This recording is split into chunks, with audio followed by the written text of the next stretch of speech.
Bugun yurtimizdagi qaysi mahallaga bormang, u yerda nuroniylarning o'z o'rni, aytar so'zi va so'zining salmog'i bor. Qari bilganni pari bilmas degan gap bejizga aytilmagan. Ularning hayot tajribasi, ro'zg'or past balandligini yaxshi bilishi yoshlar uchun maktab vazifasini o'tamoqda. Xonqa tumanida ham nuroniylar yurtimiz obodligini tilab, muqaddas qadamjolar, ko'cha va xiyobonlarni obodonlashtirishda tashabbuskor bo'lib, yoshlarga bosh bo'lishmoqda. Ayniqsa, oilalarning totuvligini saqlash, avlodlarni xalqimizning ko'p asrlik an'analarini hurmat qilish ruhida tarbiyalash, aholi bandligini ta'minlash, mahallalarda tartibli va xavfsiz muhit hamda migratsiyani joriy etishda nuroniylar mahalla yettiligi bilan hamkorlik qilishmoqda.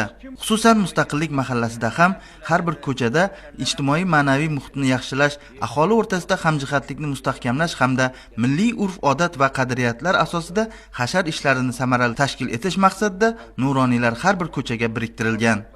Menga ham mana shu Ahillik ko'chasidan 50 xo'jalik berkitib berildi. Men o'zim 84 yoshga girdim. Har bir xo'jalikda bo'ladigan holni deb bilaman. Men shu berkitirilgan 50 xo'jalikda uyma-uy yurib, hamma tomorqasi-yu, bütün obodonlashtirish, shu farzandlari bo'lgan yoshlara bo'lgan tarbiya, hammasi sharoit, hammasini o'rganib, ish olib boramiz shundan boshlab. Nuroniylar bosh bo'lgan har bir ishda fayz va baraka bo'ladi. Bugun mahallalarga yangi O'zbekiston qiyofasini tatbiq etish jarayonida nuroniylarning boy hayotiy tajribasi, ma'naviy salohiyati va jamoatchilikdagi nufuzi samarali foyda bermoqda.